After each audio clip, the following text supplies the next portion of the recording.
Okay. My guest today is Geoff Havenaar. He's the founder of the Hero's Journey for Divorced Dads, a small community of men writing their next chapter after the one they thought was they were living ended. He's also got a book on the way for men in early fallout, and it's really for the part where nothing makes sense yet. Geoff's about 4 years past his own collapse. He lives on a different continent than the man he used to be, and he's doing the work of figuring out what kind of father the rest of the story gets to have. We're going to talk about the father the divorce revealed, the one he inherited, and the one he's becoming. About what you have to grieve before you can show up for something new, and about what actually changes in a man on a Tuesday, say at a pickup or at bedtime, when he decides to stop drifting. Geoff, welcome. Yeah, thanks. Thanks very much for having me, Geoff. So let's start there. What did you have to grieve before you could become a different kind of father to your kids? And I know you wrote about around the 1 year mark, you noticed that the thing that turned around for your divorce was the idea of letting in your daughter's lives daily, and you really kind of struggled with that. So what did you have to grieve before you could become a different father to them? Straight to the point. Yeah, that was the most challenging part of divorce for me personally. My girls were 6 and 8 at the time. It was a little bit of a surprise in the end that she moved towards divorce and wanted to end it.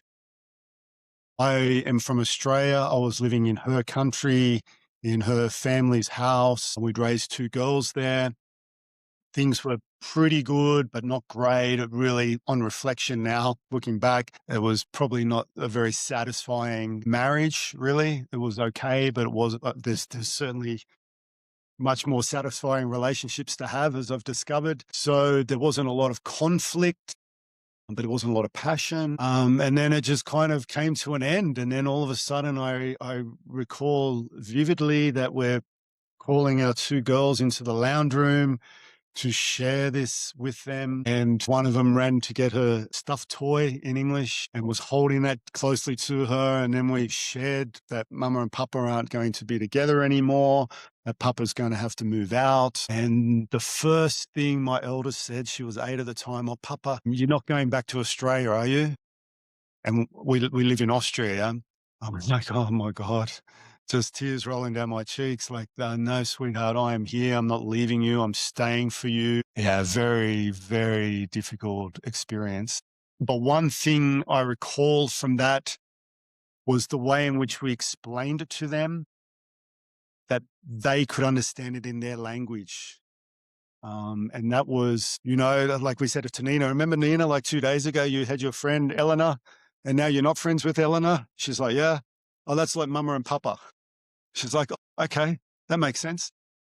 And it helped. Like, it might seem like really coming up short, but in that situation, it really helped them. And yeah, so that was that. And it was devastating for me. Like, I was a father who chose to be, like, my lifestyle was seasonal work. I would be home. I would be on the trampoline with them.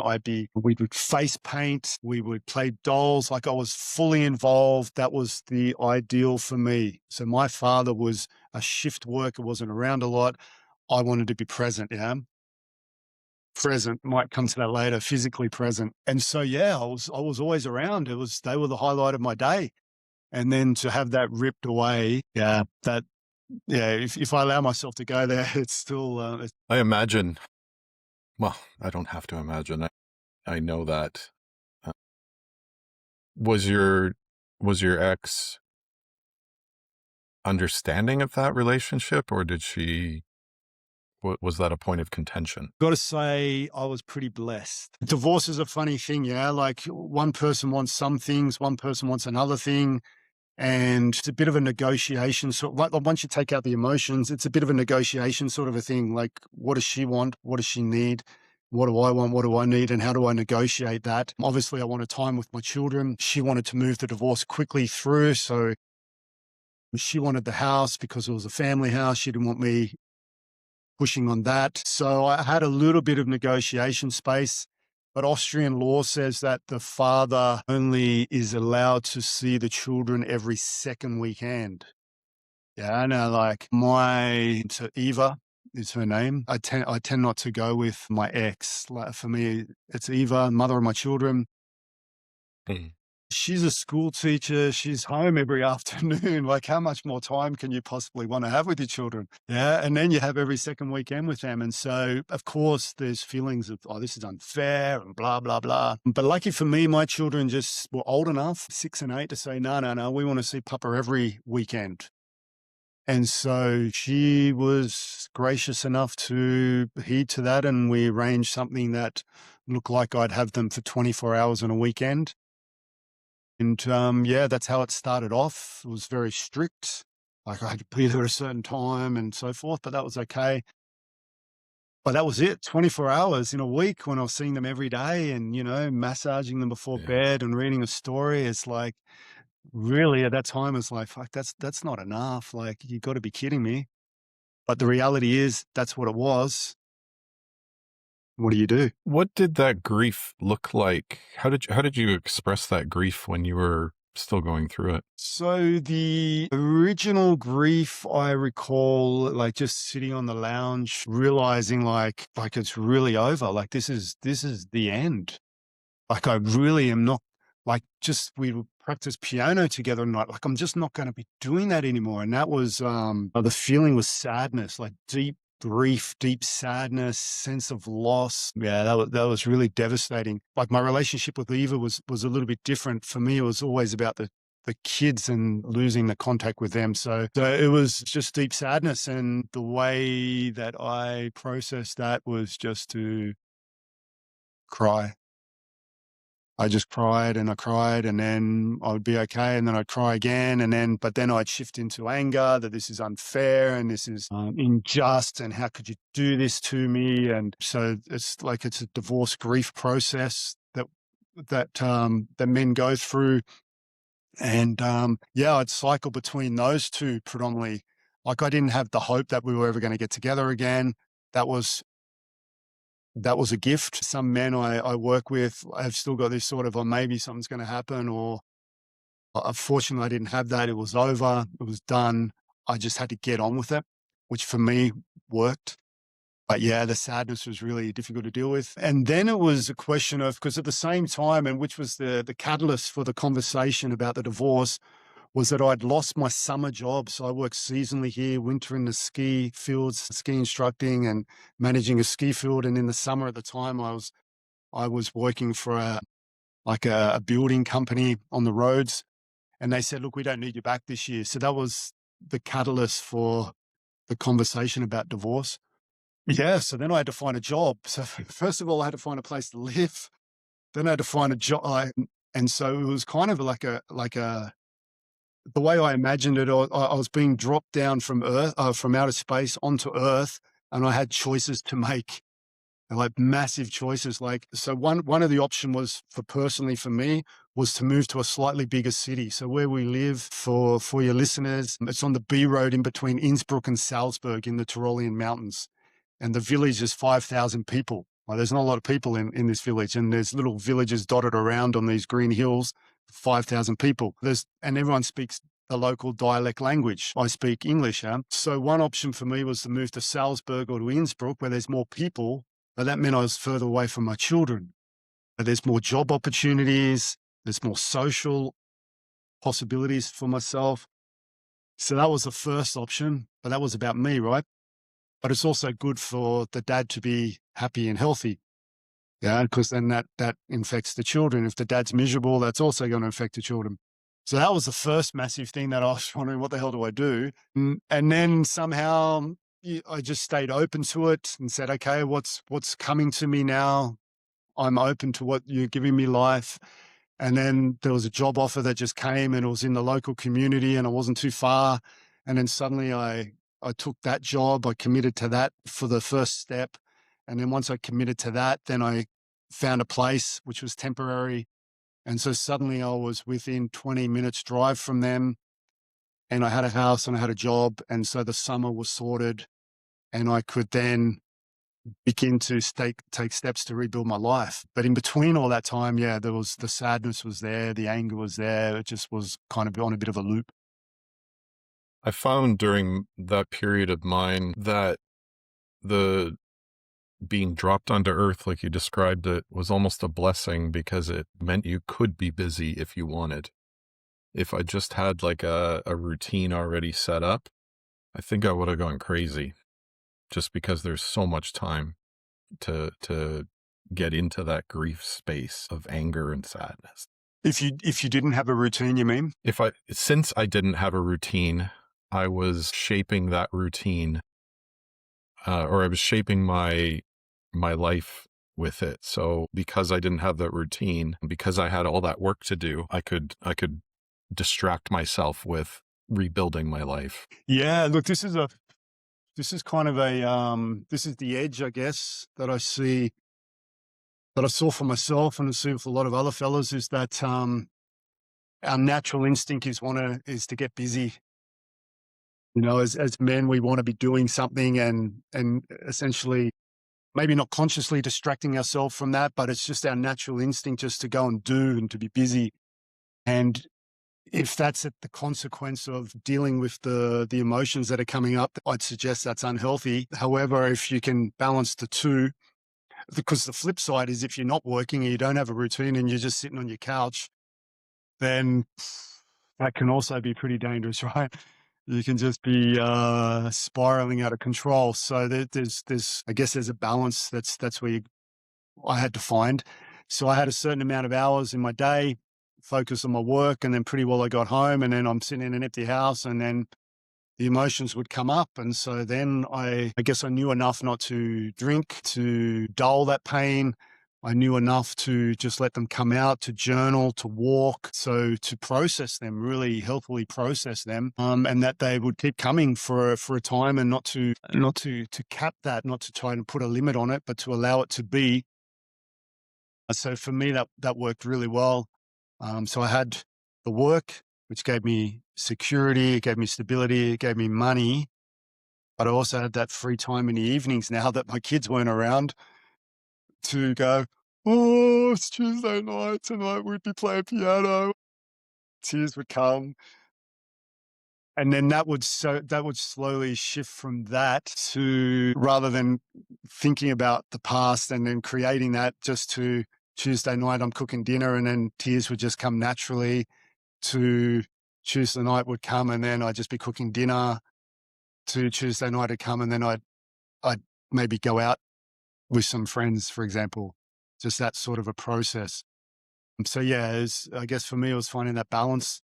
And then the weekend, of course, that was another kettle of fish altogether, because then the kids were back again. One of the quotes that you have somewhere, I think on Facebook, I can't remember where I found it, but you said, when you rise, you raise your kids too. And I like that. Can you talk about how you came to that understanding of the world, that worldview? So quite a while ago now, like a good 20 odd years ago, I've started getting into personal development, bit of yoga, and then I ended up going to India, and I met a Buddhist teacher in India. Kind of changed my worldview on the way that I perceive the world. And I brought him to Australia for the first time, and he's still my teacher today, and we're still in regular contact. But he just gives me a more wise perspective than the perspective that I grew up with. And so that was probably the first influence, I guess, major influence in my life on kind of living with a little bit more wisdom and a little bit more clarity of what really is going on, rather than what my conditioning is telling me what's going on. And then in regards to parenting, so quick story, if you don't mind, Geoff. When I was still at home with the children, this was pivotal for me. Like, this is probably one of the most pivotal experiences I've had in my life. When I was still home with Eva and the kids, Sophie might have been 5, Nina 3, so maybe about a year before the divorce, I found Sophie crying in her bedroom. And so, as I said, like I was a physically present dad. I went into the bedroom with good intentions. On reflection, my intention was to not make her feel so sad anymore. Okay. So I went in there with that And I said, "Oh, what's going on, sweetheart?" And she said to me, "Oh, Nina just stole my stuffed toy." And my response was something like, it was like, "Sweetheart, you shouldn't be getting upset over something so small." Now, as I was like, that would be normal for me. And I probably said that before and nothing's ever happened. But in that particular moment, I don't know why, but in that moment when I'm looking at her crying and I've said that, I was overcome with incredible sadness myself, like incredible full body tears, sobbing. And I'm sitting there in front of her sobbing, going, "What the hell's just happened to me? Like, what is going on?" And that emotion shifted really quickly. And then I started feeling really guilty. Like, what the I just didn't know what was going on. It was guilt that I was feeling. Anyway, said goodbye to her and then stumbled to my computer and typed into Google, like, what the hell is going on here? And as I did that and I reflected on it, it became clear that I just didn't validate her experience in that moment. Like, this little 5-year-old girl is just putting her heart out to me, her caregiver, and I'm saying you shouldn't feel like that. Yeah, and then the guilt was like, how many times have I done that before? And then there was something like, was that done to me when I was growing up? Was that my experience? And I'm just passing that unconsciously down to her. Do I do that to myself? Like, how often do I do that to myself now Mhm. in my life? Whoa, it was like, yeah, it was intense, like really, really intense. And that opened up a whole can of worms for me. Like, my God, I thought I was a good parent and yeah, I might be a good parent, but am I a really good parent? Like, I might be a good parent physically and I play with my children and they love me, but am I there? Am I emotionally there for them? That was a whole new level for me. Clearly, I wasn't. And so, yeah, so then I started studying about parenting, and my influence was a lady by the name of Dr. Shafali. And I started doing some courses with her about parenting. And yeah, that shifted the way that I approach that. And so, rising as a dad, or rising as a man, rising as a dad, in terms of the way that I carry myself around them, like the way that I respond to them in those situations, the way that I respond to them when I'm triggered, it influences the way they are. So that's one aspect of it. And the other aspect is, I guess, a bit more surface level, is when if I'm a happy being and I'm joyful and playful, then that's going to help them to be the same. But that is also surface level. I've realized a bit later that it's a bit more deeper than that. By rising, it helps them to rise. By rising, for example, this weekend, I had a few triggers with my eldest child. Wasn't a very comfortable weekend by any stretch of the imagination. And I had to do some repair work with her. And then she sent a beautiful text back. So I rose and I admitted my failings in that particular situation. And then I watched her rise. And then she sent me a text saying, yeah, basically that she realized where she needs to do work. She's only 13. I was like, wow, that's really, really amazing. So, yeah, so for me, that's what the rise as a dad helps the children rise at the same time. I've noticed with my kids that I have a very similar story. And I noticed that what they don't want you to be perfect. They want you to do better and learn and grow. And yes, you make a mistake, you yell at them, you miss an opportunity to validate their feelings, whatever it might be. But as long as you learn from that experience and do better than the time before, I think it's okay. And it gives them, and it shows them that exact moment that you just had, that, you know, I made a mistake and here's where the mistake was. And your kids can show you how they can grow as well. So I love that story. Yeah, and there's plenty of opportunities for that. I'm sure it's a regular thing. And there's a part of us that goes, oh God, I should know this by now. And no, back to repair. Somebody said having kids is more about you than it is about them, about your growth more than it is about their growth. And I can definitely see that. I can relate to that. Yeah, that's something that Dr. Shafali said. She said it's parenting. If it was about the children, it'd be called childrening.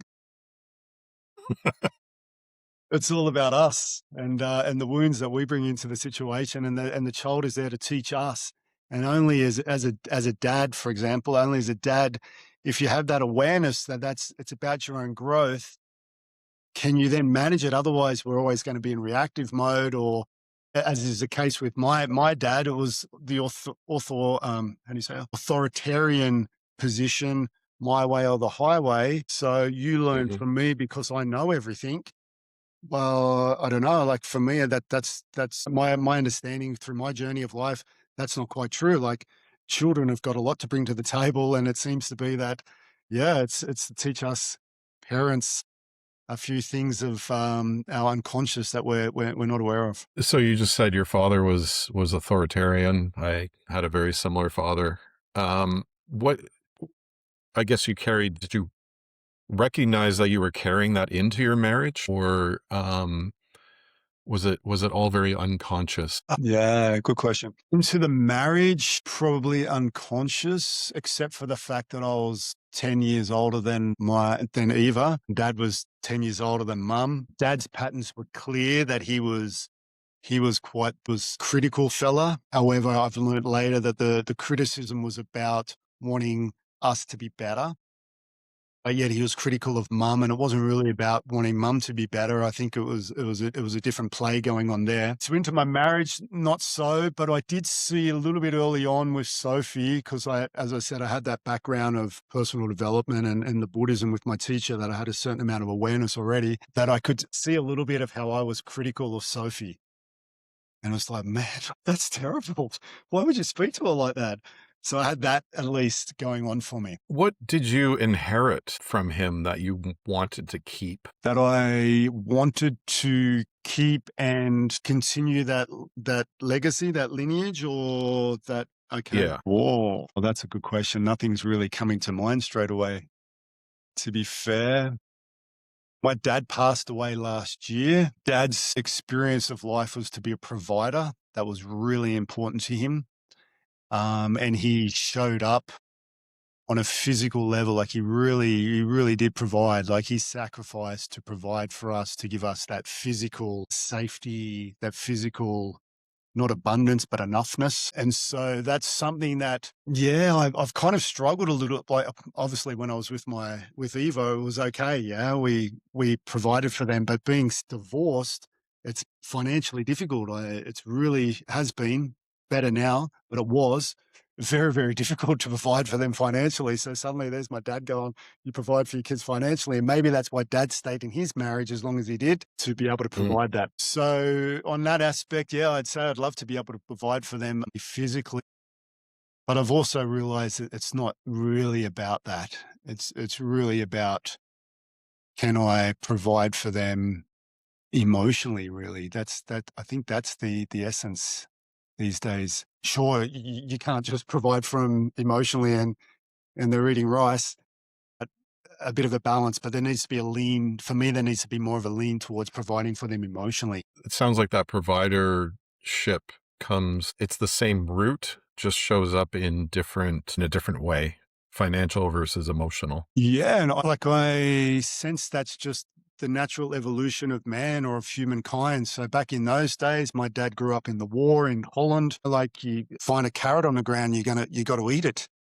His big family came to Australia, was 13 years of age, had to work for the family, didn't have the education.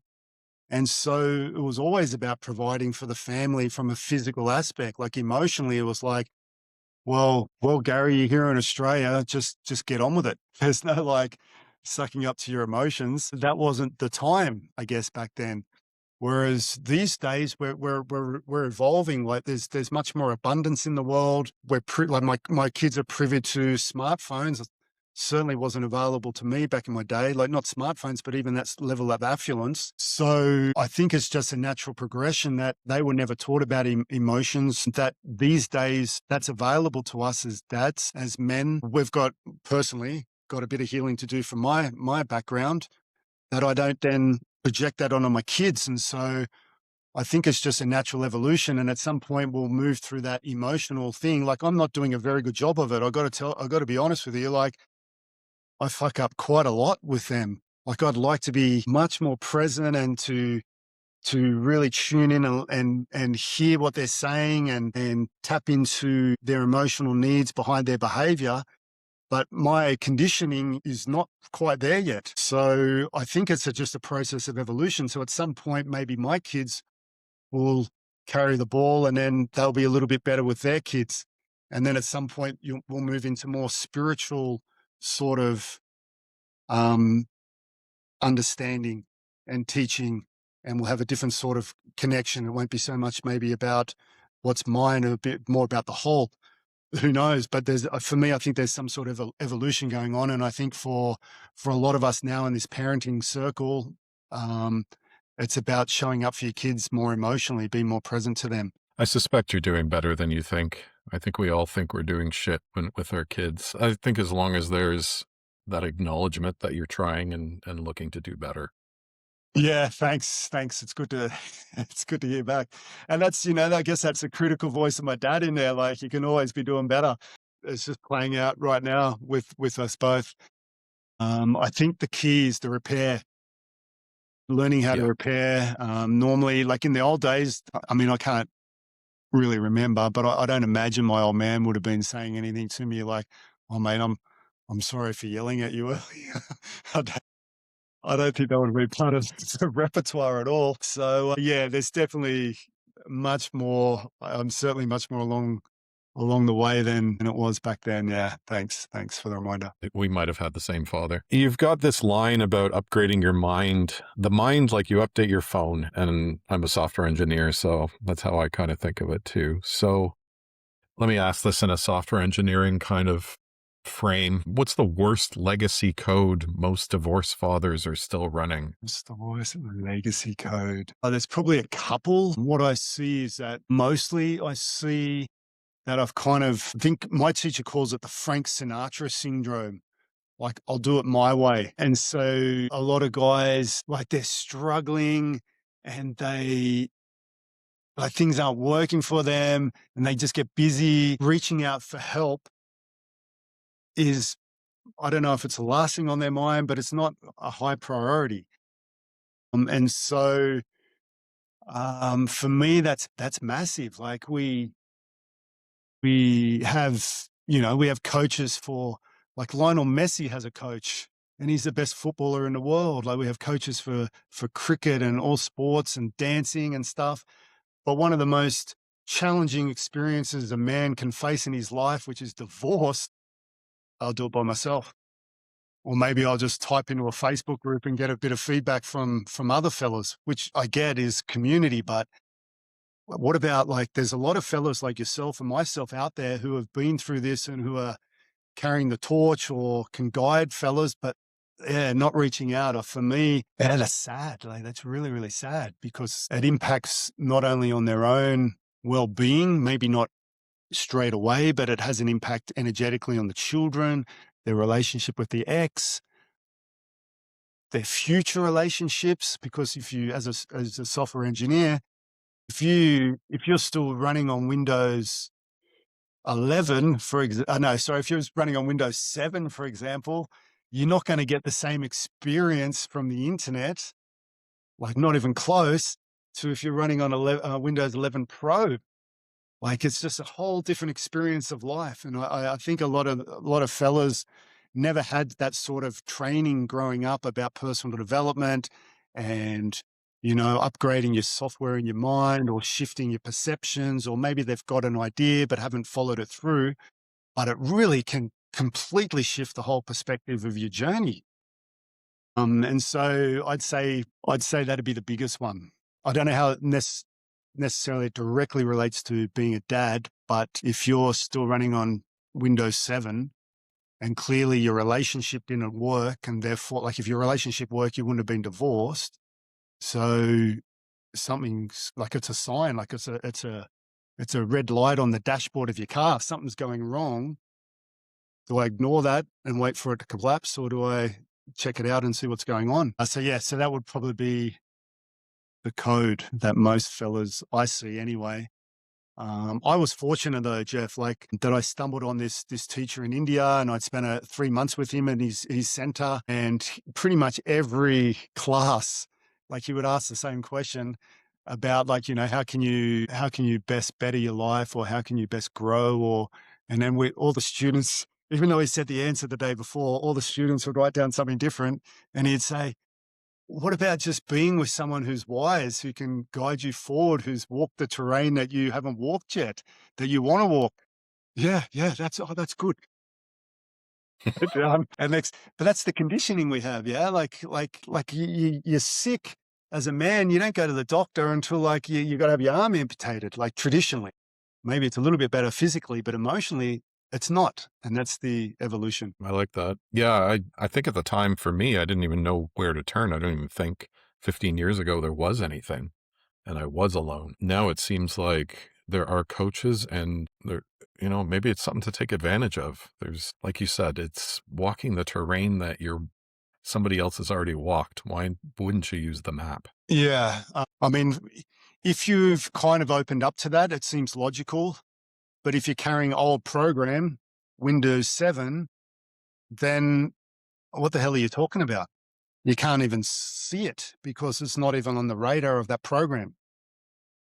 So you got to hope that something comes in and you go, okay, yeah, that could make sense. But then there's the trusting, like there's the whole guru thing. Can I trust the guru? Can I trust someone else?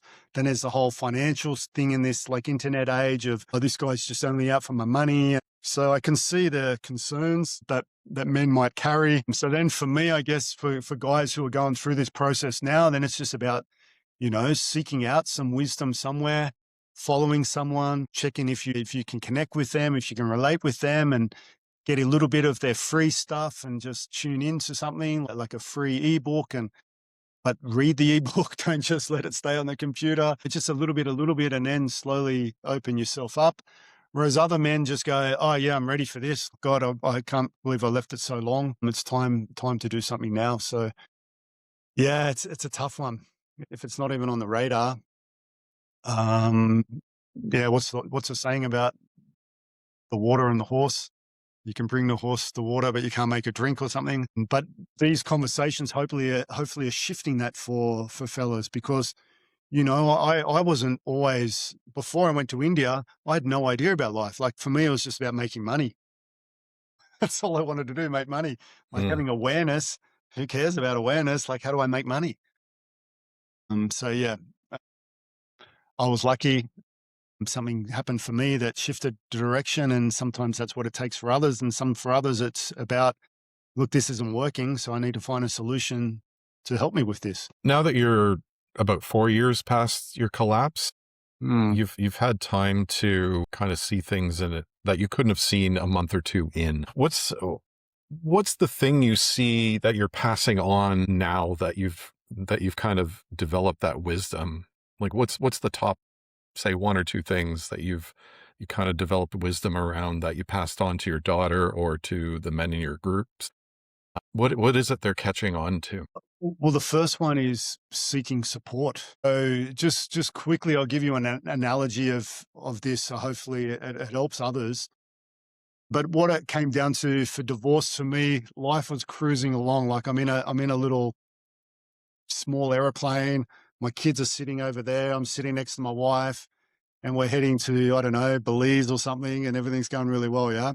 And then suddenly she picks me up out of the seat, shoves a backpack in me and throws me out of the plane. And the last thing I see, my kids just going, huh?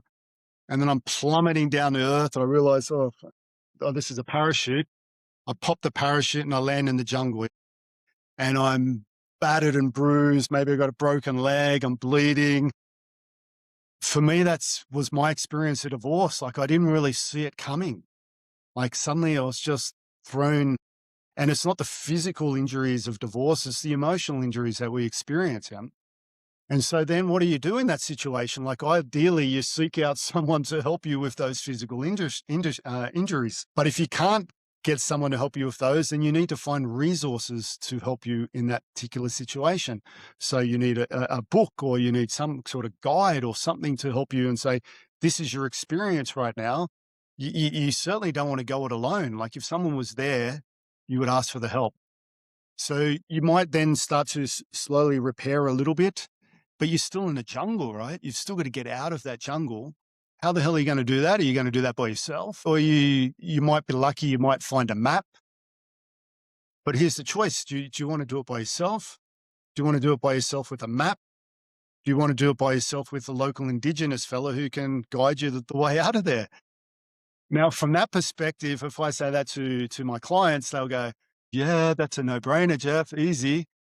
But for a lot of fellas, they don't have that metaphor, so they're still trying to do it alone. So for me, that's still the number one thing. Like, really find support, not support from someone on a Facebook group who's going through the same thing, but someone who has been there and can hold the space for you.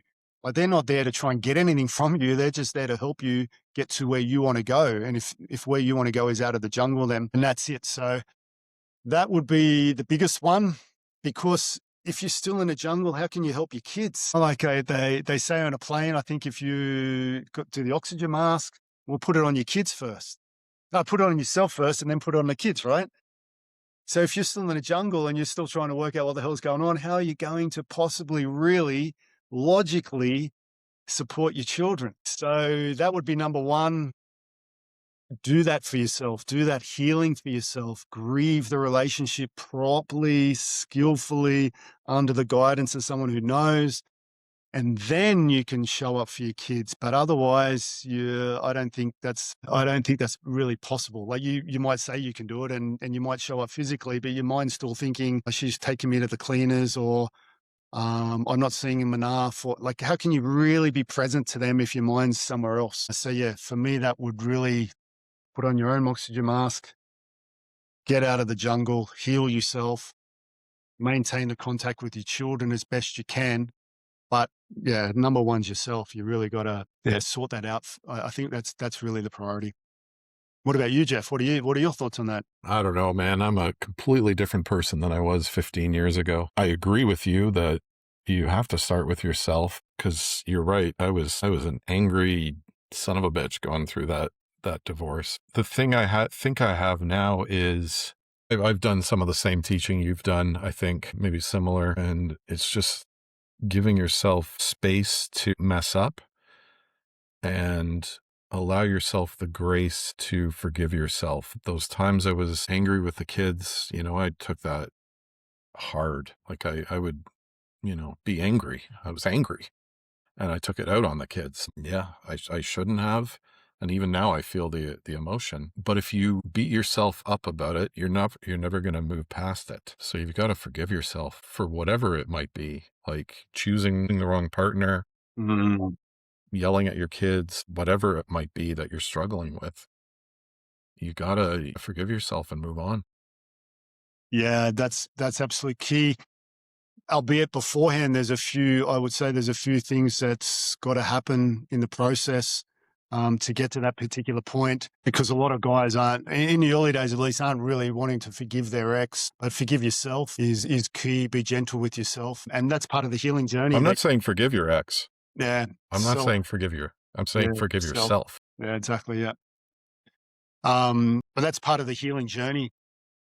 It's definitely part of getting out of that jungle. Yeah. Yeah. I'm curious, what have your daughters, Sophie and Nina, taught you about the man you're becoming? So I feel like parenting is a two-way conversation. Yes, you do something and you teach them something.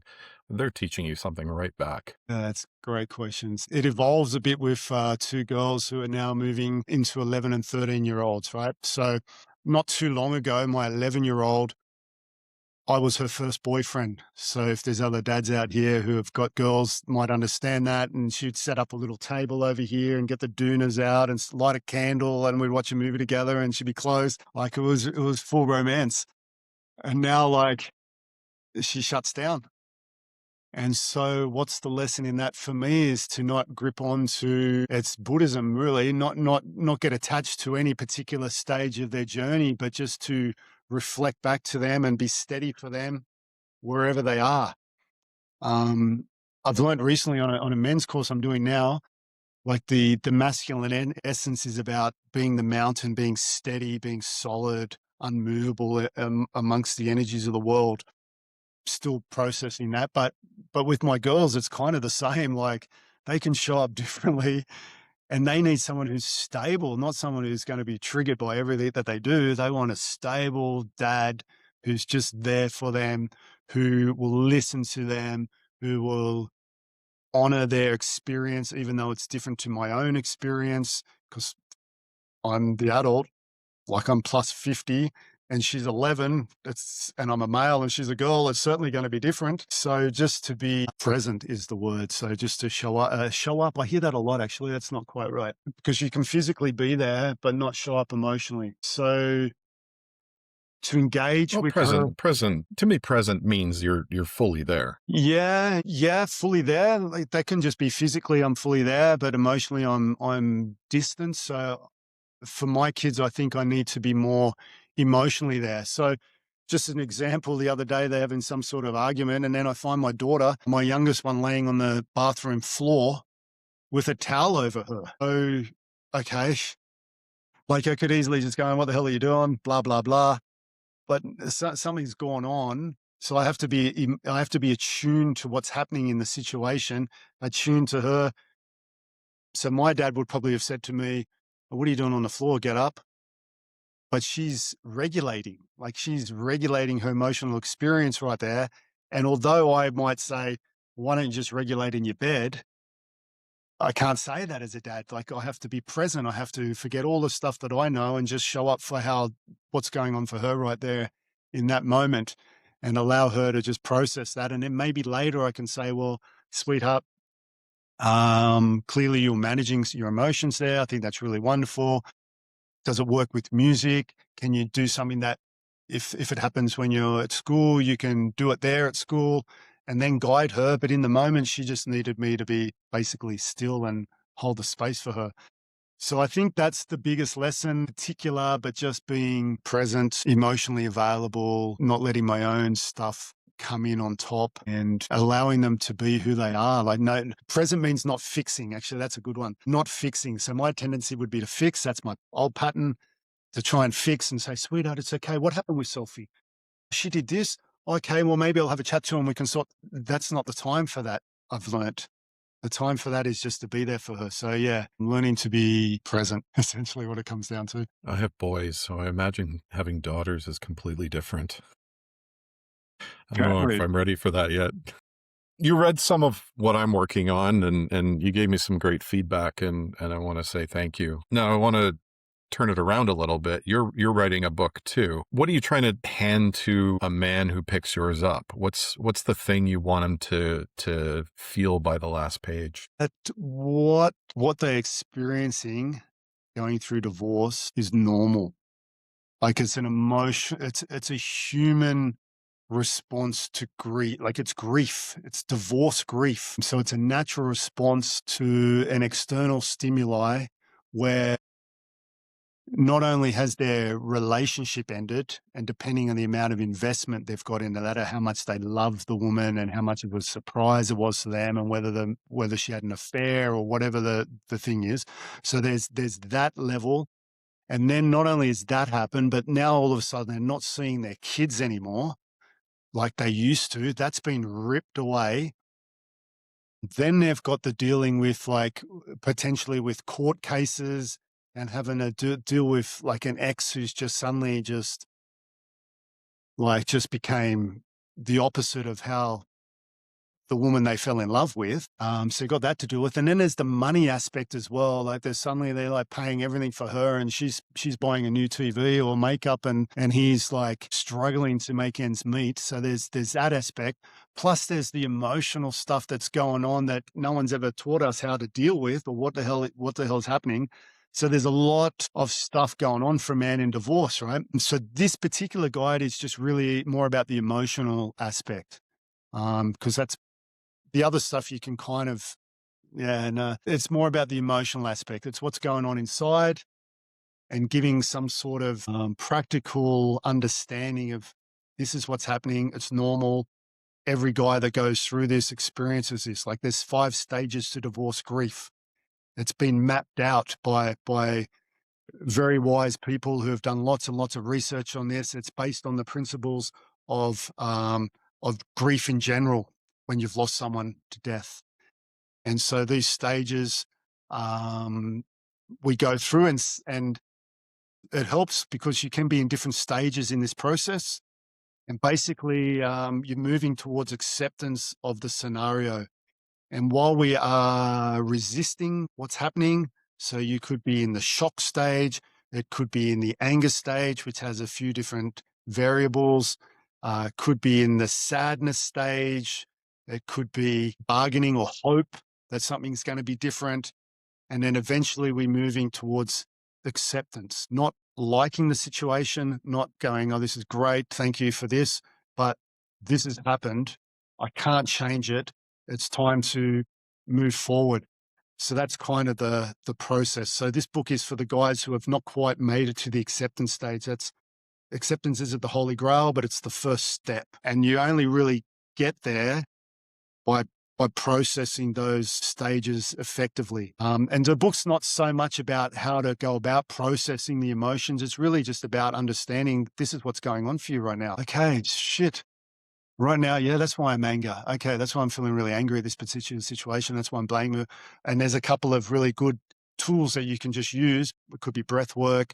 It could be journaling. It could be a certain reflection. It could be exercise, whatever it is, just to help you manage that particular stage of the journey. So in essence, it's like being thrown in that jungle, right? Like you're in the jungle. You might not have the guide available right now, but this is how you kind of patch yourself up for the time being and manage what's going on. It's not about how to really show up as a parent, although there is a chapter in there.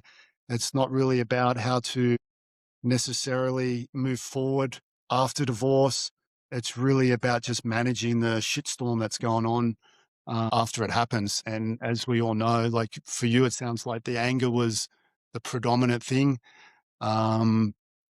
And I'm sure there was others mixed in there. For me, it was more the sadness with anger coming into that. For some guys, probably the hardest one I've seen is the guys that get stuck in the bargaining. There's sort of a hope that the missus is still kind of there and maybe something can happen, or, we'll do it for the kids. And they can stay in that for a year and their life just gets put on hold for that whole length of time. And when I had a guy recently, like shit, that's exactly what's going on for me.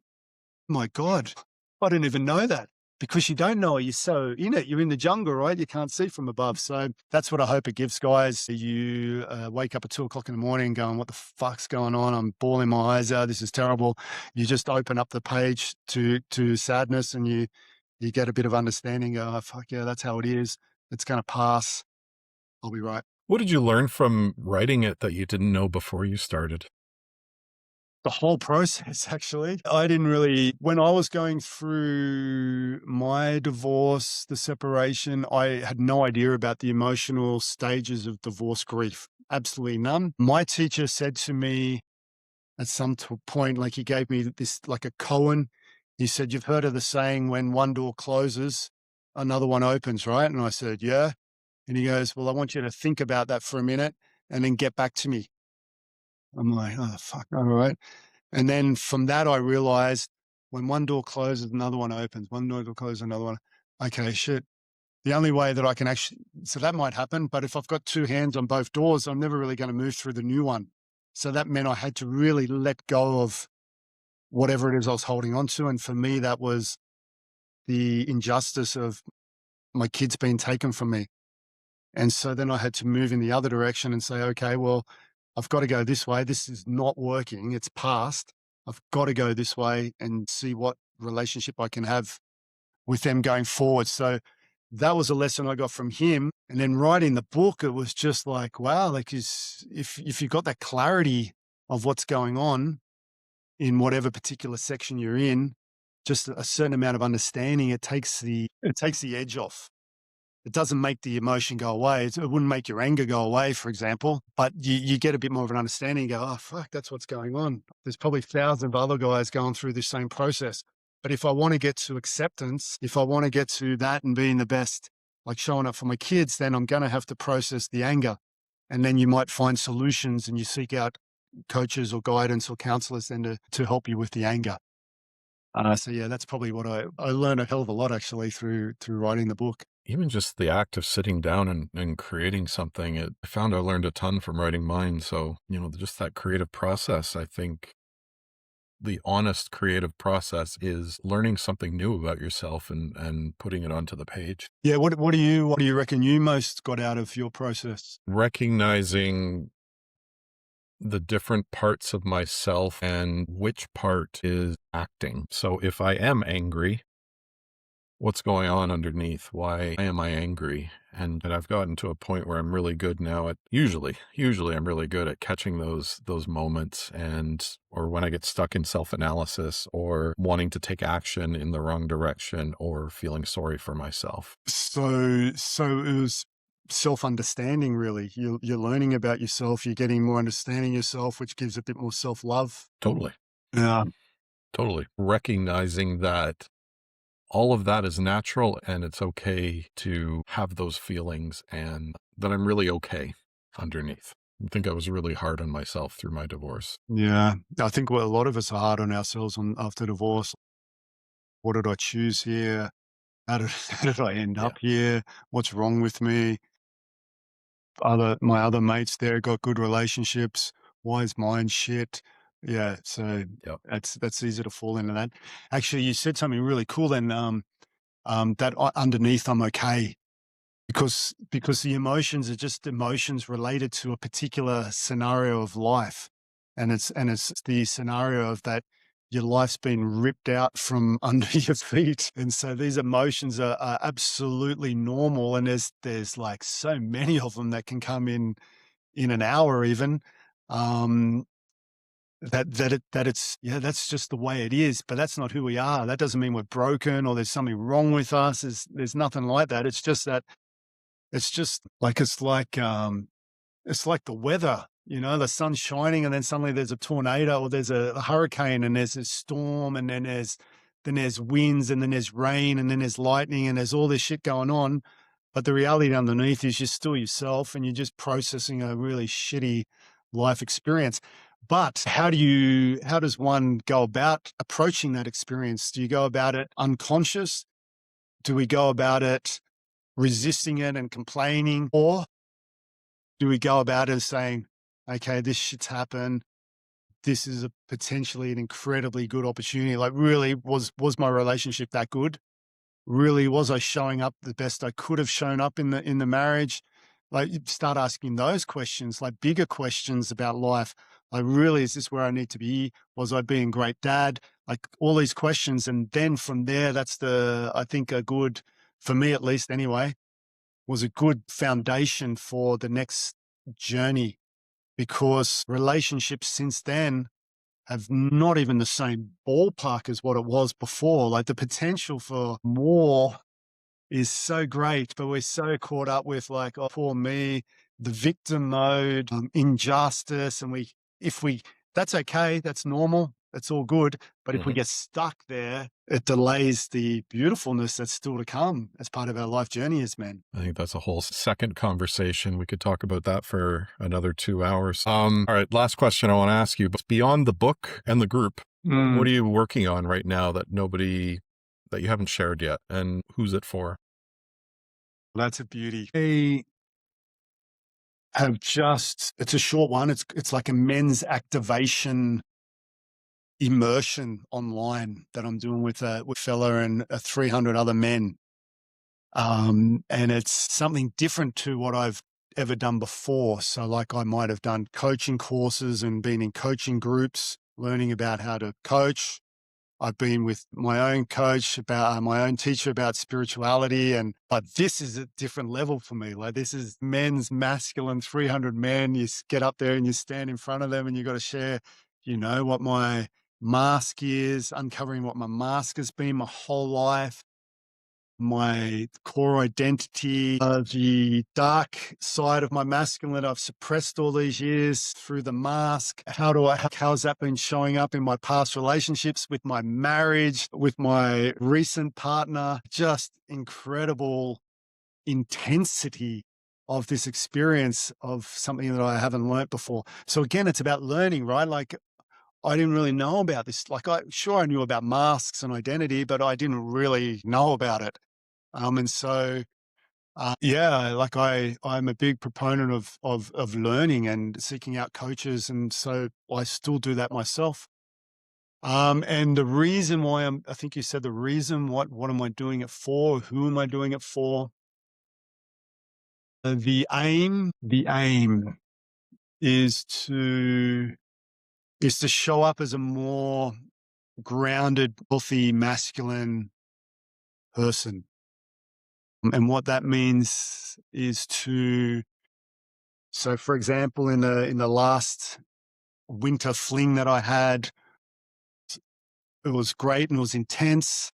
Then she started to pull back, and then I started clinging on, and she pulled back a bit further, and I lost my center. I lost who I was, and I started abandoning myself, like my boundaries. My energy started leaking out into just to her. I wasn't focused on my business. I wasn't focused on my kids. I got lost in that. I wasn't standing in my truth. I was in fantasy land of what I thought was going on rather than seeing how she was showing up. And she wasn't showing up how I wanted. And I could have easily set boundaries around that and said, well, you're not being very consistent with me. If you want to be more consistent, then I'm happy to continue this, but I didn't do that. I just hoped. And so the purpose of this course is for me to show up more, to be more in my truth, and to express myself more clearly, without the filter of being liked. And who's that for? For myself and for my kids, and hopefully, well, not hopefully, for the next woman that comes into my journeys. Yeah, it's poor. It's got a few more days to go. Actually, it's quite intense. It sounds very confronting in a good way. Yeah. Yeah. I'm curious where you go with it. But that's a whole Mhm. other conversation, and we could spend hours on that as well. But I want to leave it here. So that's the conversation. Geoff, thank you so much for showing up, honestly, and talking about the things most men don't, and the work you're doing with the men in your group, and I suppose on yourself too. So if you're somewhere on this road yourself, if you're still on the canvas or starting your comeback, you don't have to do it alone. Geoff's group will be linked in the notes, and your book will be on the way. You want to tell everybody how to get to it? Yes, you can either reach out to me simply by Facebook. So you'll see the link in the notes there, Geoff Havenaar, and the webpage for the survival guide for dads. If you're going through the grief of the shitstorm of divorce, that will also be in the links, but it's Divorced Dad's Survival Guide. It's not a long book. It's a short ebook. It's very easy to read. So yeah, they're the two ways to reach me. Um, yeah, and if you don't reach me, reach Geoff. Reach out for Geoff, and if you don't reach out for Geoff, find someone you really can connect with, that you feel gets you and what they say, and just explore that, because there is what's it called? LAD, life after divorce. There is life after divorce, and you might not see it yet, but it's there, and people will tell you this all the time. And while you're going through the shit, you're going, yeah, yeah, yeah, yeah, yeah, super. Do the process, work through the grief with someone who can support you, and yeah, you'll come out super strong, super positive, open to what the next stage of your life is. Thanks again, Geoff. Until next Yeah. time. Thanks for having me, Geoff. I've really loved it. It's great being here.